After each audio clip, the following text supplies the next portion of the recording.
ये पीडीएल जो है प्राइम मिनिस्टर के हाथ में होता है कि उसको वो घटा दें या बढ़ा दें, और प्राइम मिनिस्टर को ना इसके लिए कोई वोट चाहिए और ना इसके लिए कोई पार्लियामेंट चाहिए। तो फॉर एग्जांपल अब जब ये ईरान जंग शुरू हुई थी तो आपने देखा था कि इंटरनेशनली ऑयल की प्राइसेस $120 पर बैरल से ऊपर चली गई थी।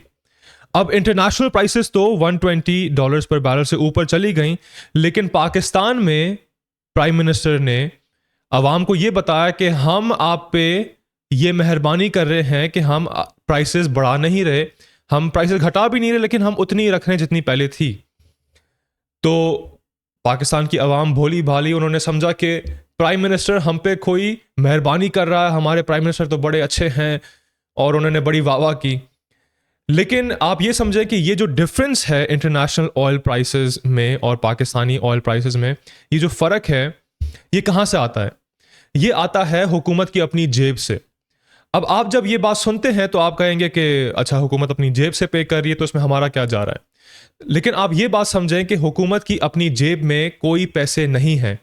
ये बात मुझे कैसे पता? ये बात मुझे ऐसे पता है कि हमारी हुकूमत कर्जे में है।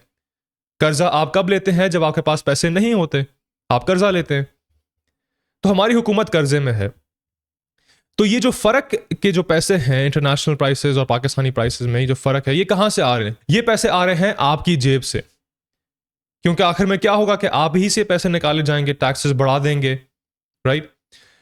तो अब हम देखते हैं कि जो मैंने आपको बात बताई वही सेम चीज हुई पाकिस्तान में, कि ओवरनाइट पाकिस्तान में पेट्रोल की प्राइस 161 रुपीज बढ़ा दी गई। ये कैसे बढ़ी? ये ऐसे बढ़ी कि जब प्राइम मिनिस्टर ने कहा हम प्राइसेस उतनी रखेंगे और इंटरनेशनल प्राइसेस में जो फर्क है, अब आप वो कीमत पे कर रहे हैं। ये जो 161 है ये वो फर्क है। तो पाकिस्तान में जो हम एक बहुत बड़ी गलत चीज़ होते देखते आ रहे हैं वो ये है कि हमारे पास जो पेट्रोल की जो प्राइसेस हैं वो पॉलिटिकली मोटिवेटेड हैं। वो प्राइम मिनिस्टर डिसाइड करता है कि मैं बढ़ाऊं या घटाऊं, और वो डिसाइड करता है based on the political environment कि अगर मैं बढ़ाऊंगा तो मुझे कोई पॉलिटिकल फॉल आउट तो नहीं आएगा, कोई पॉलिटिकल बैकलैश तो नहीं आएगा।